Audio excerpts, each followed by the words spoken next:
Bem, pessoal, então vamos para a última parte da primeira parte de sistema digestório.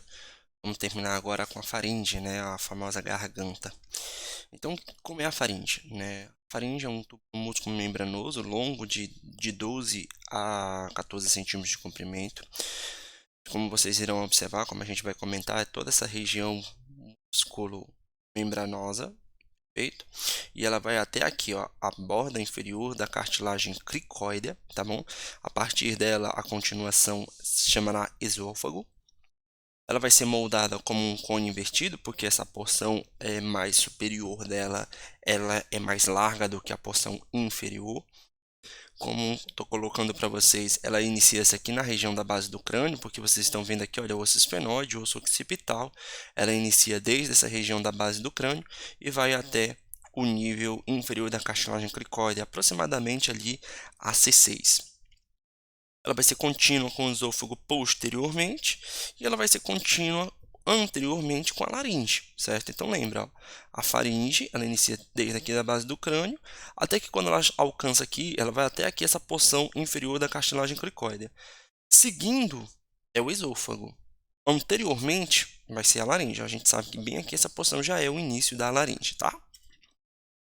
Em repouso, a junção faringoesofágica ela vai ser fechada, como resultado do fechamento tônico do esfíncter esofágico superior. Sempre pensem bem nisso, a gente vai trabalhar também lá no esôfago, mas lembrem que o esfíncter esofágico superior é o mesmo faringoesofágico e normalmente ele vai ficar sempre fechado. E durante o sono, o tônus muscular e as dimensões da faringe são acentuadamente reduzidos, toda essa região da faringe vai ser reduzida, e aí é por esse motivo que às vezes a gente tem roncos e apneias. Além disso, né, uma das questões do ronco, a gente vai falar que a hipertrofia, por exemplo, das tonsilas, ela vai estar relacionada com o ronco. Aí vamos dizer que se já é diminuído e você ainda tem umas tonsilas grandes, você pode ter esse ronco, essa apneia de uma forma potencializada. Gente, a faringe ela é dividida em 3 regiões anatômicas, certo? Em que a primeira região ela vai desde os coanos. Lembra que os coanos é a região de comunicação entre a faringe e a cavidade nasal. Então aqui, região de cavidade nasal, vocês estão vendo o septo, certo? Aqui está representado pelo septo. E é aqui, coanos, a região, a comunicação entre cavidade nasal e faringe. E aí, pessoal, a nasofaringe, que é a primeira porção que vai até o palato mole, ela vai dos coanos até essa região que nós chamamos de palato mole. Então, está aqui na secção sagital e aqui em uma vista, uma secção coronal, uma vista posterior. Aí, pessoal, do palato mole, aí vai depender do livro. Tem alguns livros que consideram até epiglote, tem alguns livros que vão considerar até o osso ióide, né? Então, entre o palato mole ou até o nível do osso ióide ou até epiglote, nós teremos a orofaringe, que é a região da faringe associada, relacionada com a cavidade oral, certo? A comunicação da faringe com a cavidade oral nós chamamos de istmo das fauces, certo? Então lembra, comunicação da faringe com cavidade nasal, coanos. Comunicação da faringe com a cavidade oral, istmo das fauces. E por fim, gente, até a margem inferior da cartilagem cricóide, que é o finalzinho, né, da faringe, nós teremos a laringofaringe, certo? A comunicação da faringe com a laringe, nós chamamos de ádito da laringe. Ádito é a entrada, certo? A abertura. Então, basicamente, gente, essas daí são as regiões, as principais estruturas que eu quero que vocês considerem. As estruturas que estão delimitando e também as estruturas que possuem comunicação. Então, a faringe ela tem 3 comunicações, certo? Na verdade, são 4, né? Porque ela continua inferiormente com o esôfago. Mas, vamos lá. Faringe. Comunicação da faringe com a cavidade nasal, coanos. Comunicação da faringe com a cavidade oral, istmo das fauces. Comunicação da faringe com a laringe, ádito da laringe. Nasofaringe ou parte nasal da faringe. Ela vai dos coanos até o palato mole. Parte oral da faringe ou orofaringe, do palato mole até a epiglote ou ao nível do ocioide. Aí você escolhe, certo? Porque depende do livro. E por fim, parte laríngea da faringe ou laringofaringe, vai da epiglote ou da margem ou ao nível do ocioide até a margem inferior da cartilagem cricoide. Para quem não sabe, a cartilagem cricoide é uma das cartilagens ímpares da laringe, tá, gente? Aqui eu coloco cartilagem cricoide, eu não sei. É porque tem lá em respiratório, tá lá na porção de laringe do sistema respiratório. A faringe, gente, ela tem 3 músculos esqueléticos, como vocês estão observando. Olha, o músculo constritor superior, o músculo constritor médio e o músculo constritor inferior. Não precisa nem falar qual é a função desses músculos, já que eles já estão falando, músculos constritores. E aí eles vão estar relacionados tanto à movimentação do bolo alimentar, certo? Quanto também à tonicidade. Por exemplo, quando você vai falar e você quer diminuir a espessura, né, o lumen da sua faringe. Todos esses músculos constritores, você consegue ter um controle. O único músculo que você não consegue ter controle tão claro é o músculo constritor inferior, mas o superior e o médio você consegue ter controle, tá bom? Porque todos são músculos esqueléticos, tá bom? Então, quando você quer fazer, por exemplo, uma voz mais relacionada a uma voz mais nasalada, em que você fecha um pouco a sua faringe. Cantores utilizam, às vezes, a constrição da faringe para expressarem determinadas notas musicais, enfim. Aí você tem controle sobre esses músculos. Então, mais uma imagem para vocês, né? Agora eu foquei basicamente essa imagem, eu foquei aqui nessa mesma, tá bom? E agora vamos ver as estruturas em cada região, tá? Quais são as estruturas em cada região da faringe? Nasofaringe, orofaringe e laringofaringe. Quais são as principais? Bora começar com a nasofaringe, que é a principal. Só que, como o próprio nome diz, nasofaringe, essas estruturas elas vão estar mais relacionadas ao sistema respiratório, tá, pessoal? Não vai estar tão relacionado às estruturas do sistema digestório. Então vamos lá. Primeiro, o que você encontra? O ósseo da tuba auditiva, que também pode ser chamado de ósseo da tuba faringotimpânica ou ósseo da tuba de Eustáquio. Tudo é a mesma coisa, certo? Bruno, a tuba auditiva, eu me esqueci como é a função dela, porque eu vi lá no segundo semestre. Pois é, tuba auditiva é aquela estrutura que tem a finalidade de equalizar as pressões entre a orelha média e a faringe, certo? O meio externo. E o meio externo, o interior da faringe, é considerado o meio externo. Certo? É aquele papo que eu sempre já falei para vocês quando você está lá viajando de avião, em que, por exemplo, você começa a sentir uma pressão na orelha média, ali tem alterações de pressão entre o meio externo e a sua orelha média. Aí você não consegue ouvir direito porque os ossículos da audição que estão localizados na orelha média, eles não conseguem se movimentar livremente devido a alterações de pressão. E aí, você faz alguns... Por exemplo, você começa a realizar a deglutição. No momento que você deglute, você faz o levantamento do palato mole, e quando você levanta o palato mole, tanto o músculo levantador do véu palatino quanto o tensor do véu palatino, eles alteram o diâmetro, o lumen da tuba auditiva, tá bom? E aí, a partir disso, melhora essa equalização da pressão. Então, tá aí, ósseo da tuba auditiva. Lembrando, gente, isso daqui é um local, uma via de acesso em que, por exemplo, faringites, né, inflamações da garganta, pode alcançar a orelha média e causar otites. Né? Todas essas comunicações você precisa ter em mente, porque tudo isso é soluções de continuidade de infecções, em que as infecções, as inflamações, elas podem alcançar regiões mais distantes. Acima da tuba auditiva eu vou ter só uma proeminência, né, basicamente, que nós chamamos o toro da tuba auditiva, e posteriormente, nessa mucosa, eu vou encontrar a tonsila tubária. Tonsila tubária, Bruno? Sim, a gente tem uma tonsila, uma pequena, um malte, né, um tecido linfóide sem cápsula, localizado aqui na região da nasofaringe, que nós chamamos de tonsila tubária. E aqui, posteriormente, só uma pequena depressão que nós chamamos de recesso faríngeo, tá? Aí, pessoal, entre os dois ossos da tuba auditiva eu tenho duas pregas, que é a prega salpingo-faringe e salpingo-palatina. Como o próprio nome está dizendo, é porque elas partem aqui da região da tuba auditiva, salpingo-palatina, porque vai se inserir nos músculos do palato, e a salpingo-faringe vai se inserir na faringe. Essas pregas indicam a elevação dos músculos salpingo-faringes e salpingo-palatina, tá bom? Funções desses dois músculos vai estar relacionado com a abertura ou fechamento do ósseo da tuba auditiva.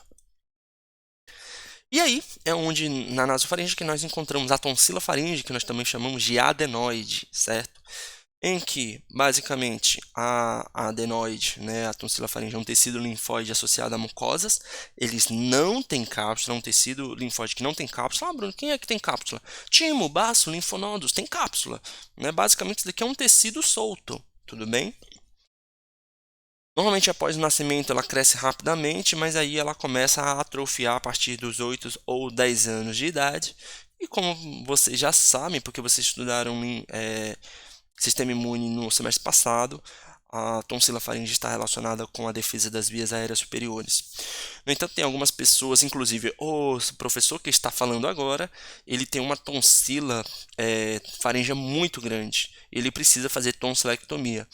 Na verdade, a minha tonsila, principalmente a adenoide, ela é gigantesca. Ela é desse jeito aí que vocês estão vendo. Eu digo, Bruno, tapa quase tudo, sim. Ela tapa quase tudo. É por isso que eu pareço um asmático quando eu estou falando aqui para vocês, né? Então, eu preciso fazer tonsilectomia, mas não é devido às infecções faríngeas recorrentes. Existe um número específico. Se a pessoa ela tem infecções faríngeas 6 vezes ao ano, isso daí é indicação de tonsilectomia. A minha indicação é diferente. A minha indicação está relacionada principalmente à apneia do sono, entendeu? Então, eu tenho uma certa apneia do sono devido às minhas tonsilas serem grandes, tá bom? Então, mais algumas associações aí para vocês em que o vosso professor aqui é o caso clínico, né? Enfim, tá aí a tonsila faríngea, a adenoide, como é que ela é realmente. E aí, mostrando para vocês os músculos, né, que vão estar associados principalmente a essa tuba auditiva, só voltando a falar para vocês que é o tensor do véu palatino e o levantador do véu palatino, os dois aí, eles estão atuando aí na alteração do lumen dessa estrutura aqui que é a tuba auditiva. Tudo bem? A estrutura aqui que é a tuba auditiva que tem a função de equalização entre a faringe e também a orelha média. Ah, Bruno, não estou vendo a orelha média, porque ela realmente fica na região interna do osso temporal, tá? Agora vamos para a orofaringe. Na orofaringe, o que eu encontro? As amígdalas, certo? Por favor, amígdalas, nomes vulgares, o nome corretinho, tonsilas palatinas. Lembra que as tonsilas palatinas, elas ficam localizadas entre arco palatoglosso, olha o arco palatoglosso bonitinho aqui se inserindo na língua, e arco palatofaríngeo.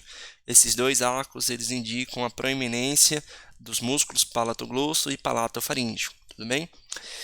Bem, a tonsila palatina também é um malte, certo? Um tecido linfóide associado à mucosa. Nos primeiros 5 anos de vida, as tonsilas aumentam rapidamente, essas tonsilas palatinas, tá? Alcançando seu máximo na puberdade. Também, após a puberdade, elas entram em involução. E é uma característica dessas tonsilas, gente, principalmente a tonsila palatina, é que elas vão possuir várias criptas, certo? Várias criptas é como se fossem essas depressões aqui, tá? Essas depressões em que todas vão chegar até um fundo cego. É uma questão, assim, que às vezes algumas pessoas possuem é mau hálito, né? E esse mau hálito ele está associado às vezes a essas tonsilas. Como assim, Bruno? Às vezes restos de alimento entram nessas criptas, nessas depressões e ficam presas, certo? Então, uma das soluções, uma das possibilidades, né, que eu posso indicar para vocês, às vezes, é você pedir para o paciente fazer gargarejos. No momento que você realiza gargarejos, às vezes você estimula a saída desses restos alimentares que ficam presos aí na tonsila. Se esse alimento não sair, não te preocupa que os linfócitos vão lá, e é cheio de linfócitos, os linfócitos vão lá e vão fagocitar, tá bom? Essa daí é a estrutura que vocês sempre vão ter que observar, né? Que vocês sempre vão ter que verificar, que é a tonsila palatina, né? Principalmente em pediatria, etc. E aí eu estou mostrando para vocês duas condições patológicas que estão associadas à tonsila palatina, que é a mononucleose infecciosa, promovida pelo vírus Epstein-Barr, conhecida como doença do beijo, ou então uma doença muito complicada, certo? Isso daqui não é para vocês deixarem largar de mão, que é a faringite streptocóxica. Essa faringite streptocóxica aqui, favorecendo o conhecimento que a Sasha sempre me explica, a faringite streptocóxica ela é promovida pelo Streptococcus pyogenes, e é a partir dessa faringite streptocóxica que você pode ter doenças como, por exemplo, a febre reumática, e que também você pode ter, por exemplo, tipos de glomerulonefrites.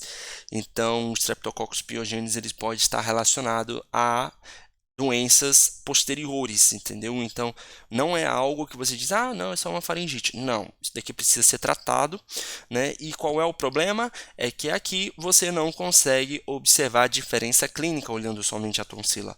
Você vai ter que realmente fazer uma anamnese bem acurada, né? Para você diferenciar uma virose de uma infecção bacteriana. Se você pensar que é uma virose, se você achar que é uma virose, que é a mononucleose infecciosa, você vai tratar ela como nucleose infecciosa, vai prescrever um antiviral, né? Só para curiosidade, o vírus Epstein-Barr é da família herpes vírus, tá? Como assim, Bruno? Ele é do tipo herpes? Sim, ele é no tipo herpes, mas ele é o herpes vírus tipo 4. Aquele herpes mais comum, o genital ou labial, é o herpes vírus tipo 1 ou 2. O Epstein-Barr é do tipo herpes vírus 4. Então você vai tratar aqui o herpes vírus com o aciclovir, certo? E aqui a faringite streptocócica não, então vai passar antibiótico, então vai passar antimicrobianos para o tratamento dessa condição. A mais famosa de todas, não tem como, é quem? A azitromicina, né? A mais famosa de todas. A amoxicilina também, ela consegue, ela tem também lastro para o Streptococcus pyogenes. Memorize esses nomes, tá? Streptococcus pyogenes. E aí, pessoal, passando só para vocês, se um dia vocês observarem uma prova de residência, isso daqui é um conceito que é difícil vocês verem em livros simples, né? Tipo, os livros simples, desculpa, como o Moore, como o Grace. Daqui é uma informação do Grayzão. Basicamente, é o anel de Waldeyer, eu acho que é quase isso que se chama, né?